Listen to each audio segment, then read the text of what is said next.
Okay, so today we're going to dive into something that, well, you might think is pretty straightforward, right? Yeah, it's real world learning. Real world learning, but we've got a whole bunch of research and personal stories and all this stuff that seems to be saying that Experience wins. experience is way better than theory, like every single time. It's really interesting, right? It is. So, I mean, I guess the big question is, are we saying that like hitting the books is like useless? Should we just all go out and like, I don't know, Throw away the textbooks. yeah, throw away the textbooks and just like, live life and figure it out? I mean, our sources keep coming back to this idea. It's like experience theory. Yeah. I love that. It's so simple, but it's so powerful, right? Yes. But it's not quite that simple. Like, it's more nuanced. It's not just doing something versus reading about it. It's about understanding, like, why active learning actually stays with you and how it literally, like, changes your brain. Rewires your brain, yeah. Rewires your brain, yeah. Okay, so let's unpack that a little bit because I feel like there's got to be some sort of like middle ground here, you know? Yeah, absolutely. So imagine knowledge is like a toolbox, right? Okay. Yeah, I like that. You got your toolbox theory, that's what gives you the tools. It's like all laid out nice and neat in there. You got your hammers, your screwdrivers, everything. But experience, that's what teaches you which hammer to use, for that specific nail. And most importantly, how to swing it without like hitting your thumb. Right, because you can read all about hammering, but I mean, I've definitely hit my thumb a few times Oh, yeah. before I figured out the right way to do it. You too. Yeah.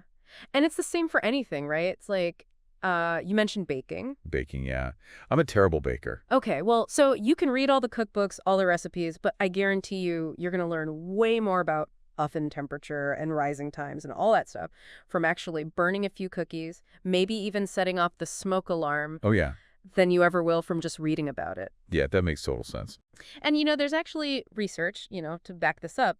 It shows that when we learn through experience, we're engaging way more parts of our brain. Like when you're actually doing something, you're not just sitting there passively taking in information. You're problem solving on the fly, you're making decisions, you're having to adapt to things that, you didn't expect to happen. And all of that whole process strengthens those connections in your brain. So you're like building these neural pathways. Exactly. It's like the more you use them, the stronger they get. Okay, that makes a lot of sense. But I'm wondering, what about like stuff that you can't really just jump into? Like I can't just decide to, I don't know, perform brain surgery to learn how to do it, right? Right. Of course. There are definitely limits. We're not saying go out and do anything dangerous or, without the proper training. But there are ways to bridge that gap. Like, think about simulations, Yeah, simulations. like flight simulators for pilots, Hmm. or role playing, or even just like vividly imagining yourself in that situation. The key is you got to find a way to actively engage your brain. You got to go beyond just passively reading or listening. Yeah, it reminds me of this study I read about, it was about fighter pilots, actually. And they found that, get this, just mentally rehearsing their maneuvers, just like picturing it in their minds, improved their performance almost as much as actually practicing in a real plane. Wow, yeah, that's amazing. It's like your brain doesn't really know the difference. Stripping the brain, right? Yeah, it's tricking the brain into thinking you're actually experiencing it, so it starts building those pathways. It's really powerful stuff. That's incredible. So, I mean, does this mean if I want to like learn a new language, I should just skip the Duolingo and book a flight to like Italy? Well, while immersive experiences are definitely the best, I mean, who wouldn't want to go to Italy, right? Right. It's really about like finding that balance. You need both. You need the theory and the practice. Textbooks, language apps, they give you that foundation, the grammar rules, the vocabulary, all that stuff.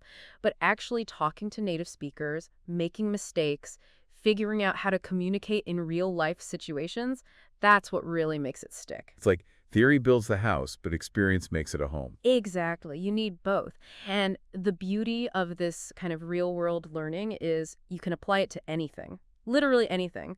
Want to learn how to code?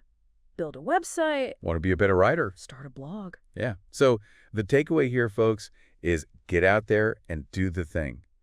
Don't be scared to make mistakes. Embrace the mess, because that's where the real learning happens. I love that. And here's one last thing to think about. What's one thing you've always wanted to learn but has been putting it off? Maybe you're a little intimidated by it. Yeah. So think about that thing. Now think about how you can break it down. Break it down into smaller steps, little things you can start doing today just to experiment. Just start. Yeah. Just start. Awesome. Well, on that note, we're going to wrap up this deep dive, but hopefully it's given you some food for thought Definitely. Go out there and experience the world. and learn something new. Thanks for joining us. See you next time. Tay A2.